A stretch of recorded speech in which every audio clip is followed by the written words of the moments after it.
myth of Hitler. The propaganda portrayed him as a man who stepped into history from nowhere. A man who wanted to be above everything, without ties, without ancestry. There was no place in this myth for a family. No one was to know about them. Half-brother Alois owned a bar in Berlin. Half-sister Angela ran his household. His sister Paula was engaged to a mass murderer. One nephew went to fight for his uncle, another nephew took up arms against him. I hope to take an active part in the liquidation of this man, my uncle, who has unleashed such misery upon the world. A family with skeletons in the closet. Recent research has shown just why the dictator denied his origins. He was afraid that his family left him open to attack.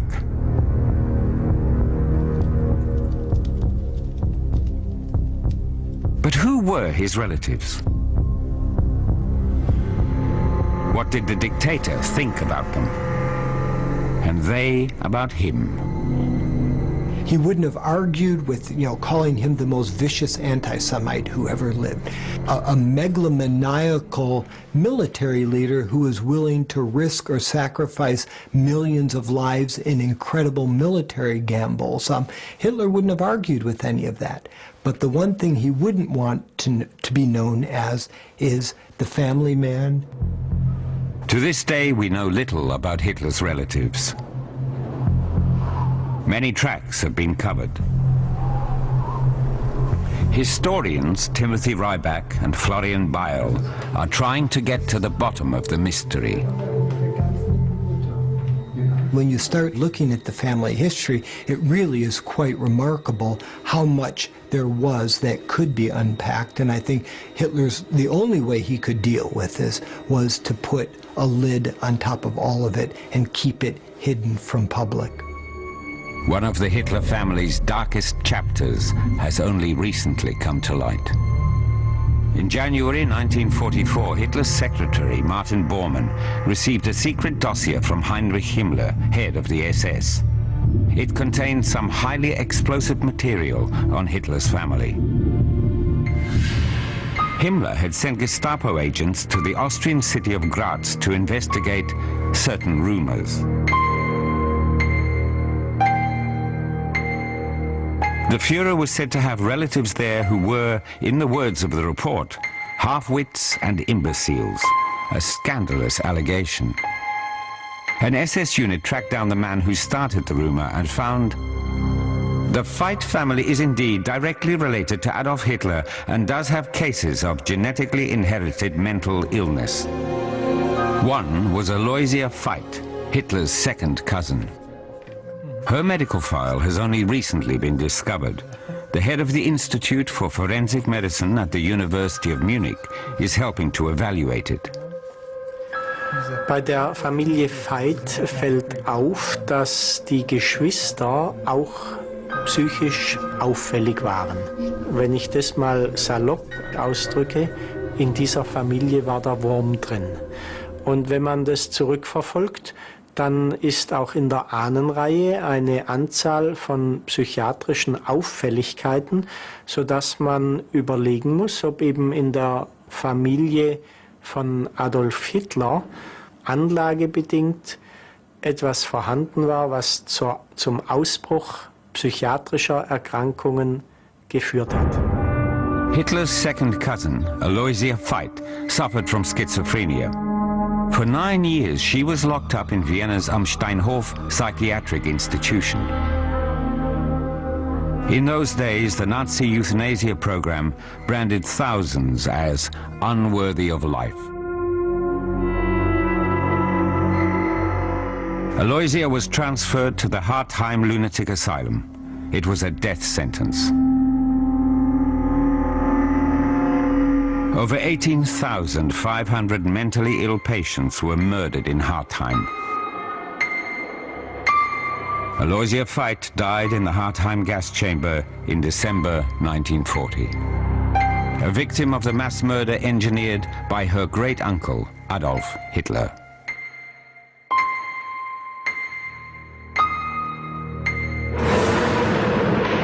April 1945. With the final battle raging in Berlin, Hitler was thinking about the survival of his own legend. None of his personal effects were to be left behind.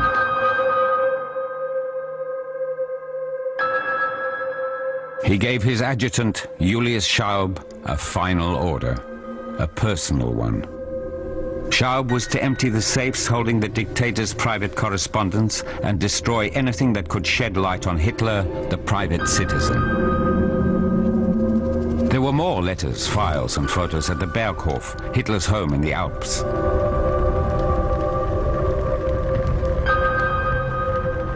Here too, Schaub burnt all evidence relating to Hitler's family.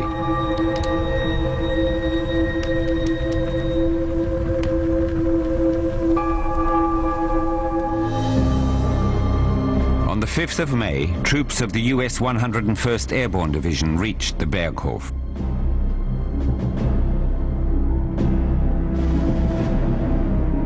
After the war and the Holocaust, the victors wanted to find out all they could about the chief perpetrator. US intelligence combed the region for information and for any of the dictator's relatives. In a hotel cellar, counterintelligence officer George Allen found a suitcase belonging to Hitler's younger sister, Paula.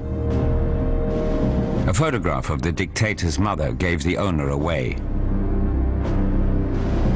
The Americans picked up her trail. Hitler had arranged for his sister Paula to be evacuated during the last days of the war to a remote cabin on the Obersalzberg. Paula Hitler was arrested. It was hoped she could help unravel the dictator's psyche. Then they begin to ask her about her brother and how she feels about him. And tears begin to well up in her eyes. And when the man presses her about, here she is crying for Adolf Hitler, and she says to him, "You can't forget he was my brother." And I think that sentence says it all about Paula's relationship to him. At her brother's request, Paula Hitler had lived for years under an assumed name, Paula Wolf. A few years after the war, she wrote her memoirs. For years, they were thought to be lost. What did she think of her brother after everything that had happened? Sie hatte da in der Nähe des Fensters einen Tisch stehen, da stand eine große alte Schreibmaschine. Und sie schrieb an Abhandlungen im Vergleich von Napoleon und ihr Bruder. Napoleon ist heute der Held in Frankreich und sie war der festen Überzeugung, dass ihr Bruder dasselbe auch mal erleben würde. Also nicht mehr erleben würde, sondern im Nachhinein er auch der Held von dem damaligen Deutschland ist. Paula's memoirs focus on her childhood in Linz, Austria, just after the turn of the century. She writes how, after their father died, her brother assumed their father's role. Already she looked up to him, even though he constantly bullied her.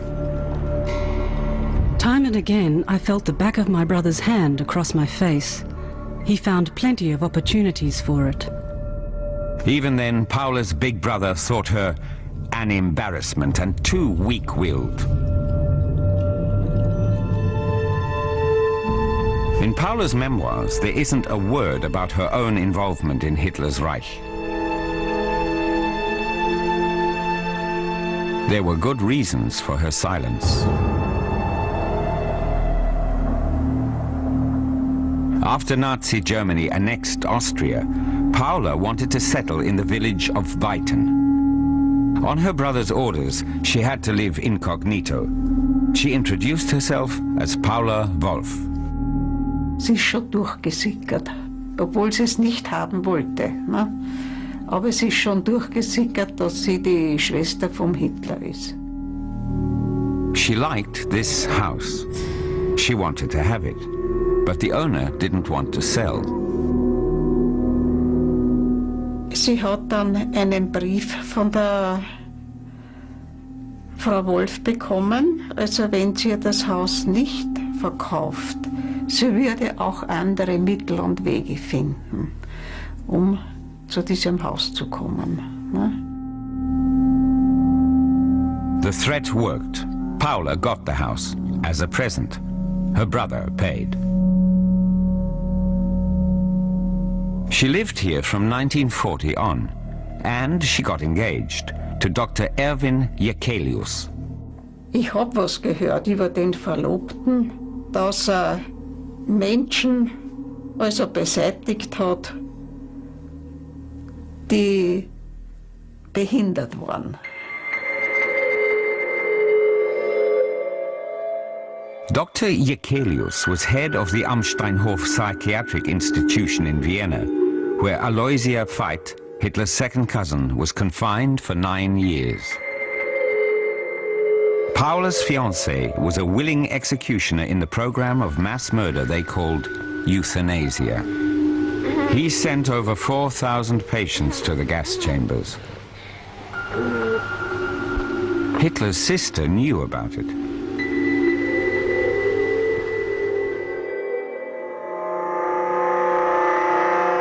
Yet she still wanted to marry the doctor. She asked her brother's permission. But only Hitler would decide who was part of the family.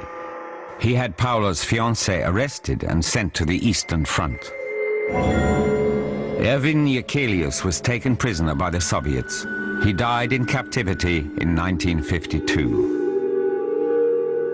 Berchtesgaden, 1958. Hidden camera footage of Paula Hitler, alias Paula Wolf. She lived on Social Security on her own. Only a few locals knew who she really was.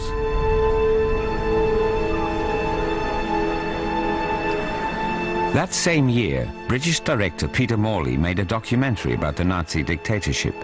He interviewed people who had been close to Hitler.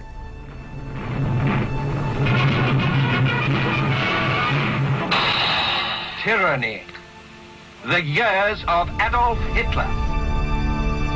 It was the first and last television interview with Paula Hitler. I was intrigued by the fact that here was the sister of this most evil person you can ever imagine. And here was this very demure, simple, quiet lady, a total and complete contrast. I couldn't believe that this foul creature had this little woman as a sister. I mean, it was the absolute opposite to everything you ever heard about Hitler. And she was basically, I would say, a nothing in comparison. Miss Hitler refused to answer any political questions. The original interview in German was lost long ago. Only the English voiceover version survives. Als mein Bruder Adolf ungefähr 2 Jahre alt war, ist einmal auf eine Leiter hinaufgestiegen bis zur obersten Sprosse. Und die Mutter hat gehört, dass When my brother Adolf was about 2 years old, he once climbed up a ladder to the top rung. Mother heard that he was up there on the ladder and was frightened to death. Sie sagte immer, Bubi, komm herunter. She was using a bit of hindsight, I think, when she talked about him when, as children, they played Red Indians, and he always insisted of being the leader of the group. You know, she felt rather proud of that. Mein Bruder Adolf war beim Indianerspielen immer der Anführer. Die anderen, seine Spielkameraden... When we children played Red Indians, my brother Adolf was always the leader. All the others did what he told them. They must have had an instinct that his will was stronger than theirs. Paula saw herself as just the little sister and the criminal of the century as just her big brother. She had great respect for him. And I think had I asked her about anything that might have been critical of him, I think she would have protected him. That's the feeling I got. She would have felt it her duty to protect him. Like Paula, Hitler's older half-brother Alois also survived the war. In 1945, he and his wife Hedwig fled from Berlin to Hamburg.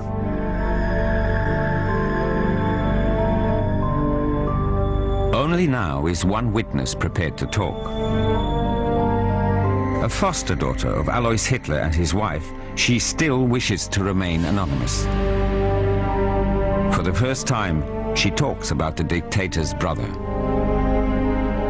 Es wurde uns mitgeteilt, dass es der Stiefbruder vom Adolf ist. Man hat von der Geschichte was mitbekommen, es wurde aber nicht ausgetreten, sondern es hieß, dass wir nach außen es nie erwähnen sollten.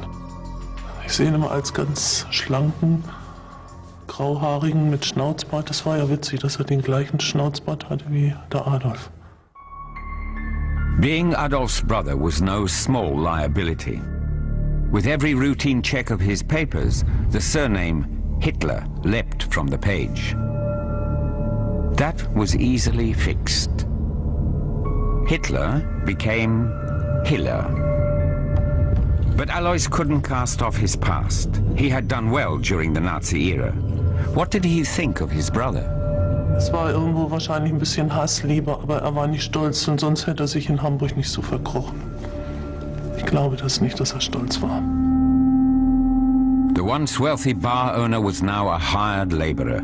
His denazification trial found him incriminated to a lesser degree. Er hat alles verloren. Den Sohn.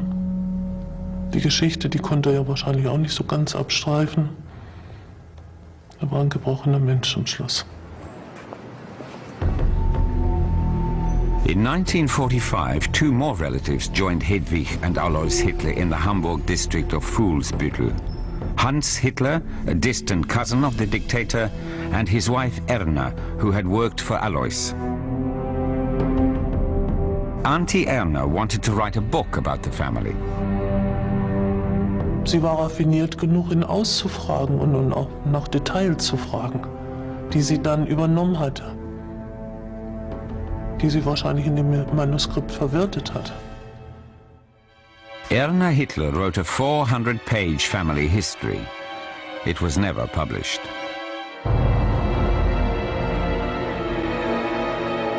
A considerable part of what I know comes from the recollections of Adolf Hitler's half-brother, and I shall start with the family history as it really happened. The manuscript starts with Hitler's childhood in Braunau am Inn. His father, a customs officer in the Austro-Hungarian Empire, was proud of his work, but tyrannized over his family. The father's loud curses accompanied the howls of his son. His mother shuddered at every blow, and tears accompanied her physical pain. She went up to the attic and with her body shielded Adolf, who was lying on the floor. But she was unable to ward off his father's final blow. This difficult childhood forged a close bond between the boy and his mother. His father died in 1903 after a visit to the pub. 4 years later, his mother Clara died too of cancer.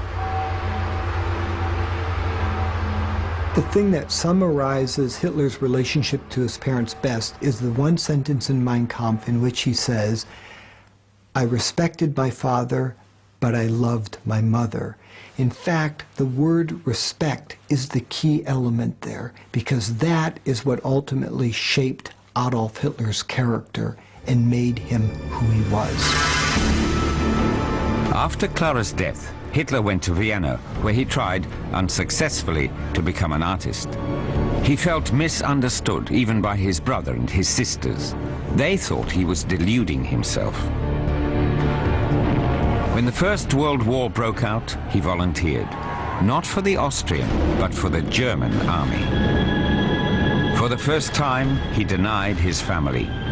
An excerpt from Erna Hitler's chronicle. When his fellow soldiers asked him about his wife, children, parents or fiancé, he dodged the question, or just said he had no one left. After the war, he tried his luck in politics as an agitator for the radical right, stirring up hatred against Jews and against democracy. In October 1920, he went back to Vienna, so the family could see what had become of the dreamer. For the first time in 10 years, he visited his sisters. Angela Raubal, his elder half-sister, and Paula, his younger sister, were both impressed. Paula later said, "His face bore the expression of a man who knew just what he wanted." What Hitler wanted, above all else, was power. The putsch that he engineered in 1923 ended in a hail of police gunfire. Hitler was put on trial.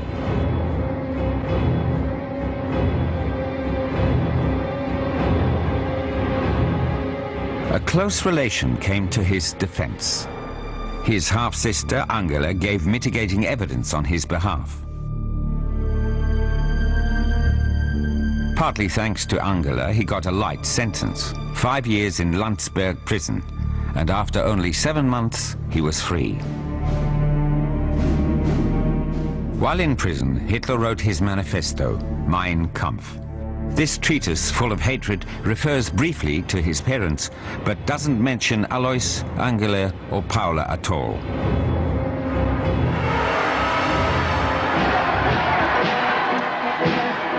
A Nazi party rally in Nuremberg. Sister Angela went along. She devoted herself entirely to her brother's political advancement. In a letter to relatives, she wrote, "May God grant victory to his cause." In 1927, Hitler rented a chalet in his sister's name, the Haus Wachenfeld, on the Obersalzberg near Berchtesgaden. Angela didn't only take care of the household. She brought her daughter, Geli, with her. A fateful relationship developed. Hitler felt drawn to his young niece. While he was away, campaigning all over Germany, he kept Geli a virtual prisoner. Liebte sie als seine Nichte. Wenn auch die Menschheit nachher glaubte, hätte ein Verhältnis gehabt, das kann ich nicht sagen. Ne? Sie war ein sehr nettes junges Mädchen, aber sie musste ja das machen, was wollte. Ne? Und das hat ihr wohl nicht immer gepasst. Only rarely was Geli allowed to accompany him. But the whole family came to see Hitler on the 16th of November 1928. Angela had secured good seats. Alois took the day off and brought his wife and child along. Erna wrote in her chronicle, Alois had difficulty believing that the man receiving these huge ovations was his brother.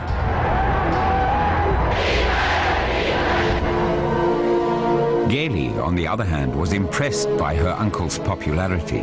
She was totally in his thrall. But Erna later wrote, "He placed such restrictions on her personal life that she could no longer break free. She didn't even trust her own mother." Her uncle's apartment on Prinzregentenplatz in Munich. Her gilded cage.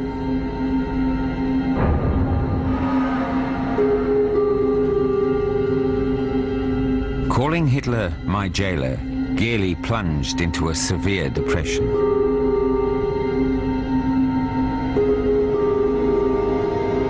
On the 28th of September 1931, Geli Raubal shot herself in Hitler's flat.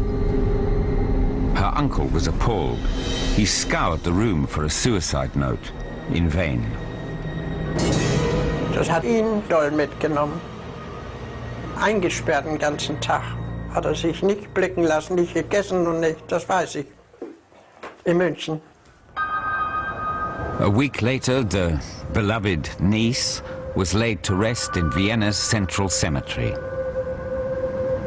Hitler, full of self-pity, made a grotesque cult of their disastrous relationship. Geli's room remained untouched for years. On no account was the public to know anything. Angela stayed on with her brother even though he admitted being partly to blame for Geli's death.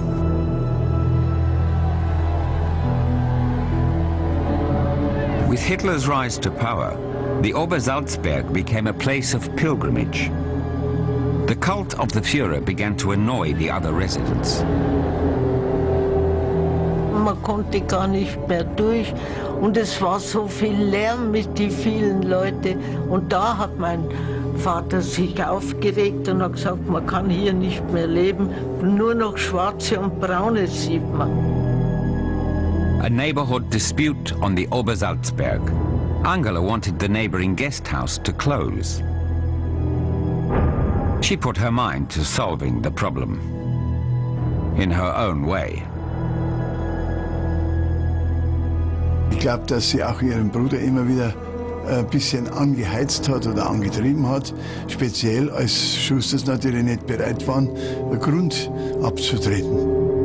Angela turned to the powerful Martin Bormann. He had the Schusters' guest house closed down and had Karl Schuster arrested. Die haben ein Taxi geschickt, der meinen Vater abholen sollte. Und da hat sich meine Mutter, das war so schlimm, das geht mir nie aus dem Kopf, sie hat sich vor das Taxi gelegt. Resistance was useless. Bormann forced the Schusters to leave their home. Das war fürchterlich. Wir mussten am 25. November das geben, durften nichts mitnehmen wie einen Koffer. Angela personally supervised the eviction. The Obersalzberg was systematically cleared of its local residents. But then the half-sister got a rival. Hitler's new girlfriend, Eva Braun. Sie wurde uns nur vorgestellt, ganz flüchtig, als Gast. Sie wäre Angestellte bei dem Foto Hoffmann in München und wäre Gast wie alle anderen Gäste. Aber wir wussten ja, dass sie separat wohnt, nicht? Eva Braun's presence was a slap in the face for Angela. Calling Eva a silly goose, she complained to Hitler. Die hat ihm jeden Tag gesagt, schamst du nicht, jetzt bist du schon wieder mit dem jungen Dirndl unterwegs und so weiter. Dann hat er gesagt, du, das ist meins, das geht dich gar nichts an. Jetzt verschwindest, aber möglichst schnell. Angela had no choice. She left the Berghof. For the time being, she was persona non grata. Hitler's rhetoric in the 1932 election campaign brimmed with hatred. Ich kann nur das deutsche Volk bitten, dass es niemals auf diese dummen und blöden und schwindelhaften Phrasen dieser internationalen Weltjuden eingeht. The more powerful the racist agitator became, the more his opponents questioned his own lineage. Someone who could help Hitler with this problem lived in Senftenegg Castle in Lower Austria. Genealogist Karl Friedrich von Frank offered to certify the racial purity of Hitler's ancestry. In this secret hiding place in the castle library, his files on the Hitler family's history lay undetected for decades. Over 1,200 pages document the dictator's mysterious family tree. Soon, every schoolchild in Hitler's Germany had to learn how to prove their Aryan heritage. But the Führer himself had problems with it. Hitler's own family in no way measured up to the Aryan ideal that he placed before Germany. And there are very few members of his family, when you look through there, who would have measured up to that. And the truth is, most of them would have been considered a blemish or an embarrassment. Mystery even surrounds the paternity of Hitler's own father. He was born illegitimate under the name of Alois Schicklgruber. Later, he had his father's name registered as Georg Hitler, 20 years after Hitler's death. A dubious proof of identity, but from then on, Alois called himself Hitler. His son Adolf had the family tree published anyway and wrote to the genealogist, "As far as I and my sisters can tell, it is correct." His family line. But his opponents were looking more closely now, and they discovered a Salomon in the family tree. The press said, "That sounds Jewish." Soon, the papers were speculating about the racial fanatic's own racial heritage. A Vienna newspaper printed pictures of Jewish gravestones inscribed with names like Hitler. Actually, there is no evidence that Hitler did have Jewish ancestry, but at the time there were unanswered questions. 1933, Hitler's accession to power. From now on, he would decide what people were allowed to know about him. Erna Hitler wrote in her chronicle, Alois and Hedwig stood in the midst of the cheering crowd and marveled at what was happening. Like everybody else, they saluted in the direction of the balcony. Their great relative must have spotted them. He saluted back, and no one on that huge Wilhelmplatz knew how small the two loyal Hitlers felt. The next day, reporters visited Hitler's half-brother Alois in Berlin. Overnight, the simple waiter had become sought after. Alois wanted to take advantage of it. Ich weiß nur von einem Bruder Alois, dass Schriftverkehr mit dem hatte. Und ich habe selbst mal auf seinem Schreibtisch beim Wedeln, beim Staubwedeln, zwei große Bogen gesehen, die waren von ihm. Und der Brückner oder der Krause, das weiß ich nicht, dem sagte er, der Alois will schon wieder Geld von mir. Immer braucht er Geld. Alois wanted to open his own bar in the middle of Berlin. As Alois's foster daughter recalls, the dictator helped him. Der Adolf muss ein Startkapital ihm gegeben haben, um die Gaststätte in Berlin aufzubauen, und hat dann auch weitere Geschenke gemacht, denn ich glaube, dass Mami auch ein Auto von ihm bekommen hat. Just 3 kilometers from the Brandenburg Gate on the Wittenbergplatz, Hitler's half-brother opened the restaurant he called simply Alois. Word of who was in charge soon got around. Actors, journalists and Nazi Party members were among the clientele. Die muss sehr gut gelaufen sein. Da hat sich die Prominenz getroffen. Wahrscheinlich aufgrund des Namens. Heil Hitler, Herr Hitler, is how they greeted mine host. Alois was keen to expand. His landlord, a Jew, opposed his plans. Hitler's half-brother, not forgetting to mention his name, wrote to the German Labour Front. According to recent laws, the era in which Jews dictate the rules of house ownership must now be at an end. With the backing of his powerful brother's racist policies, Alois won the dispute and expanded his business. His landlord was forced to flee to the Netherlands.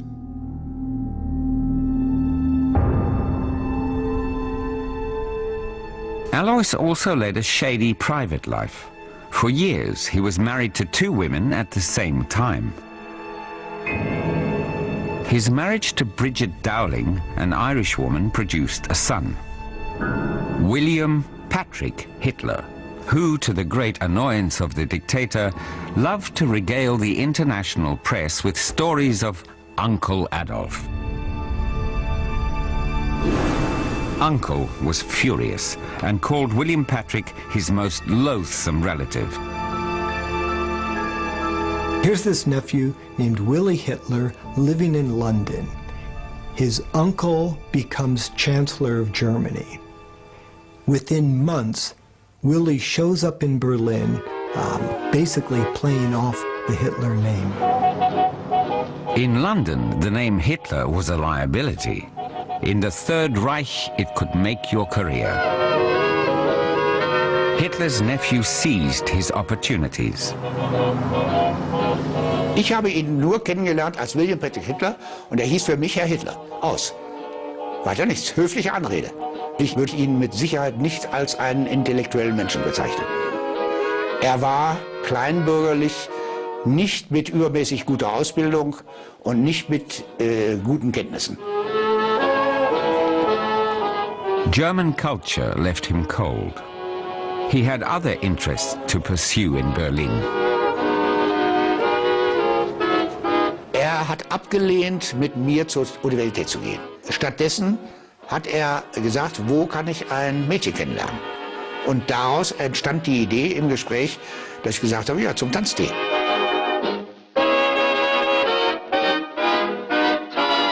Wenn es um sexuelle Dinge ging, kannte er nicht einwandfreie Ausdrücke, sondern schlechte Ausdrücke.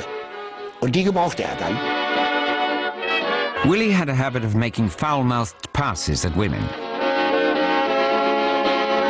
William Patrick Hitler was the classic nephew from hell. He was the bane of Adolf Hitler's life. Hitler had a lot to hide. He had a lot to be embarrassed about. He had a lot to be uncomfortable about, but I don't think there was anyone in his life who was more of a curse upon him than Willy Hitler. He was the nephew that Hitler deserved. Thanks to his uncle, Willy Hitler got a job at the Reich Credit Bank in Berlin. But this Hitler had no taste for regular work. Willy had other plans. In a letter to his uncle, he threatened to take the Hitler family secrets to the British press unless his personal circumstances improved. It was a blatant act of blackmail on Willy's part. And the most astonishing thing is that it worked. How did Willy manage to put pressure on the most powerful man in Europe? Hitler's expressed concern was that Willy had found proof that there was Jewish blood in the Hitler family veins, which would have been absolutely catastrophic for Hitler. The fact was, Willy's threat, allegedly, was the fact that Willy's father, Alois, had committed bigamy and been charged with it. A misunderstanding that paid off. For 6 years, Willy lived a carefree life in Hitler's Reich. March 1938, the annexation of Austria. Hitler made a triumphant return to his old homeland.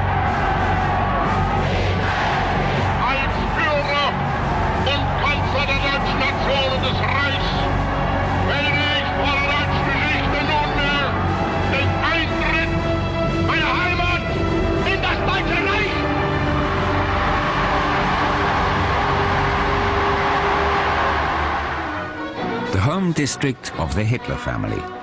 Waldviertel in Lower Austria was declared the Führer's ancestral province. The local newsreel, the Ostmark Wochenschau, was in raptures. In der aus dem 12. Jahrhundert stammenden Marktgemeinde Döllersheim wurden die Großmutter und der Vater unseres Führers geboren. For all the Hiedlers, Schmieds and Schickelgrubers, it was like getting a knighthood. Hitler Geburtstag, 1. Mai, ist dann gefeiert worden. Na, ganz Uran, ne? Das sind die Nazis, die Illegalen, nicht? Was glaubst du, wie die aufblüht sind? Da hat ja nur mehr Heil Hitler und Heil Hitler geschrien worden. Ne? Ich bin so glücklich, in diesen Tagen hier zu sein, da sich ein Traum meiner Jugend und die Sehnsucht meines Lebens erfüllt hat. But the ancestors had to make way. The ancestral province became a military training ground. Thousands were resettled.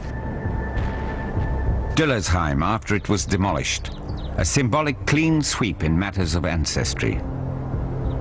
It put a stop to awkward questions about Hitler's descent. A year later, the war broke out. The dictator wanted the victory of the so-called master race. With his second wife, Hedwig, Alois had a son who wanted to fight for the cause. Hitler's favorite nephew, Heinz. First, he went to the Nazi educational institution at Ballenstedt, an elite school with military discipline. Heinz wanted to become an officer. Everyone in the school knew who Heinz was. Einer hat ein Auto, mit dem sind die schwarz gefahren, wie die Böden durch Magdeburg durch. Und wie gesagt, die Polizei hat sie angehalten und da hat er seinen Ausweis rausgeführt, Heinz Hitler. Haben die dann stramm gestanden, haben weiterfahren lassen, ja. In 1941, Heinz went to war for his uncle against the Soviet Union, the campaign of annihilation in the East. He served as a signals intelligence officer in the 23rd Artillery Regiment. His name spelled danger. Muss ja jedem klar sein, wenn zu der Zeit der Russe einen Hitler in die Hand bekommt, dass es nur zwei Möglichkeiten gibt, entweder ihn als großen Gefangenen zu benutzen oder... On the evening of the 10th of January 1942, Heinz Hitler was ordered to recover radio equipment from an army post. He never came back. Ich weiß, Mami hat immer gesagt, dass Papi auch, dass sie es eigentlich nicht wollten, dass er an die Front ging. Und ich glaube, selbst Adolf Hitler war nicht sehr begeistert davon, dass er an die Front ging. But his nephew didn't want preferential treatment.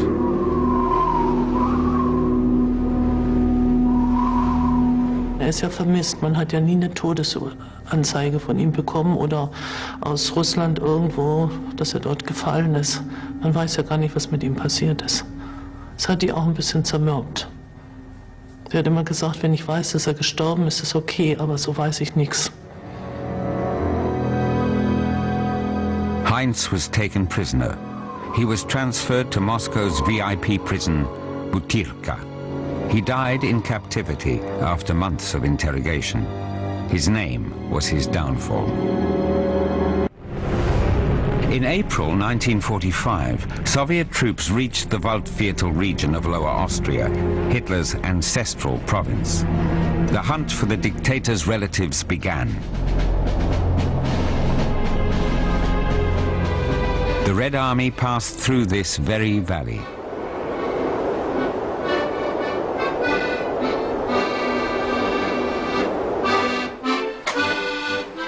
Adolf Hitler's second cousin still lives here, a farmer, Adolf Koppensteiner.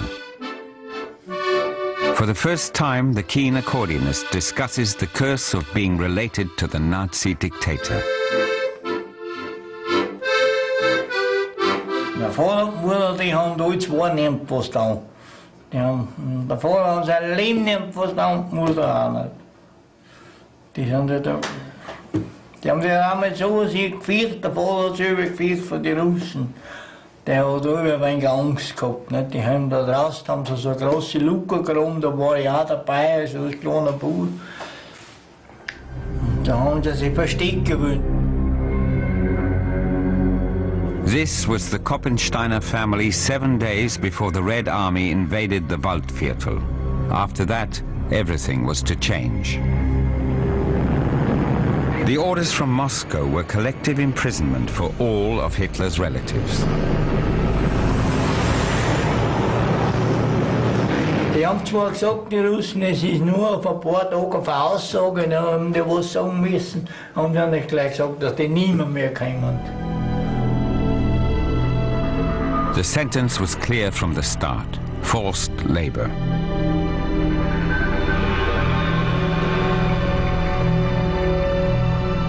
Ignaz Koppensteiner and his wife Maria were interrogated until they finally acknowledged their so-called complicity in the Second World War.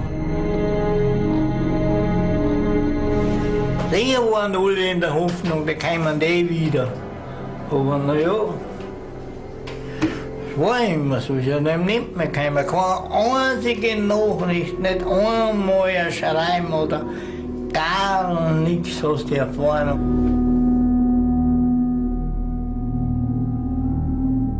Adolf Koppensteiner was 6 years old when he lost his parents. Fürchten da was ich heute noch, ganz ehrlich gesagt. Ich hab heute noch über ein wenig Federn und ein wenig Angst.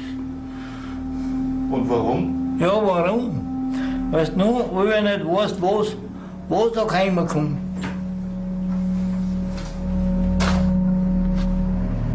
It's the fear of having to pay for his great-uncle's crimes, 60 years after the war's end.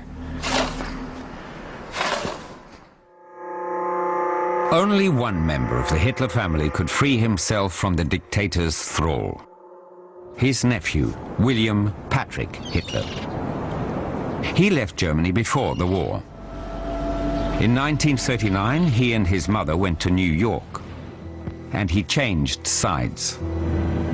I believe that Hitler's policy in Europe will not bring any benefit to the human race at all. Willie knew how to make the most of the situation. I hope that the American people in this country will not be kidded by my moustache, because after all my heart is in the right place, and that's the main thing.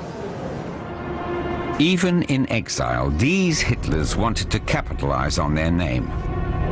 Willie's mother wrote a book called My Brother-in-Law Adolf Hitler, and William Patrick went on a lecture tour to hell with Hitler. Willie wrote to President Roosevelt to say he wanted to fight against his uncle. At first, the FBI had him tailed, but then they offered support.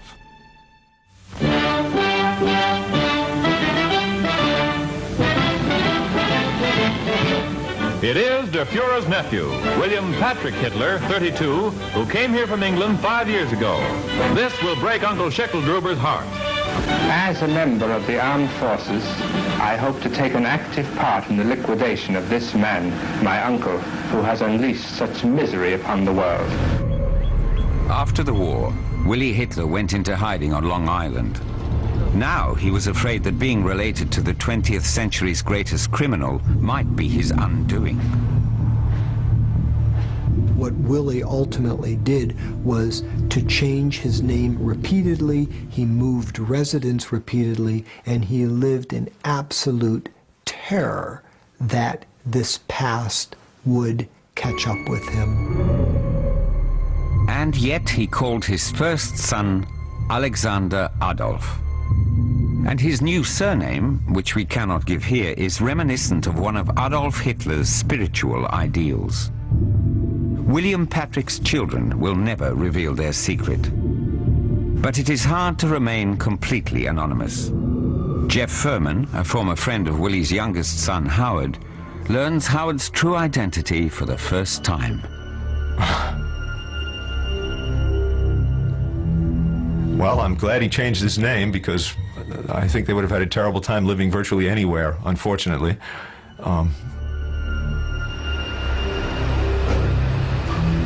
Can they escape their past? He grew out of a piece of history that he wasn't involved with.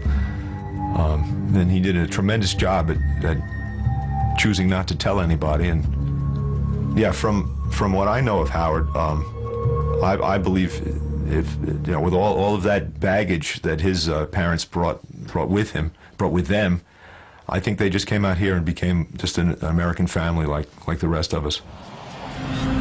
2 of Willie's sons are gardeners. The third is a psychotherapist.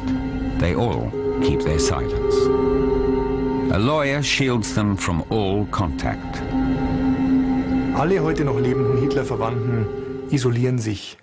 Sie beantworten keine Anfragen, mit wenigen Ausnahmen, und halten sich einfach fern von der Öffentlichkeit. Und was sie dadurch machen, sie pflegen den Mythos, den ihr Vorfahre Adolf Hitler aufgebaut hat, weiter fort, und zwar zwangsläufig.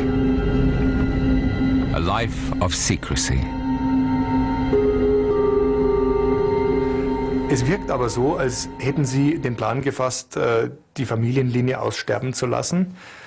Der älteste Sohn ist über 50, die anderen sind zwischen 30 und 40. Sie haben alle keine Familie und auch keine Nachkommen. Und das lässt natürlich schon irgendwo die Idee vielleicht erkennen, dass sie nicht vorhaben, diese Familie fortzupflanzen. A family no one wants to admit to. Angela Raubal lived incognito near Munich until her death in 1949. She left 2 children. Paula Hitler died without issue in 1960. Alois died in 1956. He is buried in Hamburg, together with Hedwig and Erna and Hans Hitler. William Patrick Hitler died in 1987. He is survived by 3 sons who live in the United States. Relatives of Adolf Hitler are alive today in Austria and North America. The shadow of a criminal past will never leave them.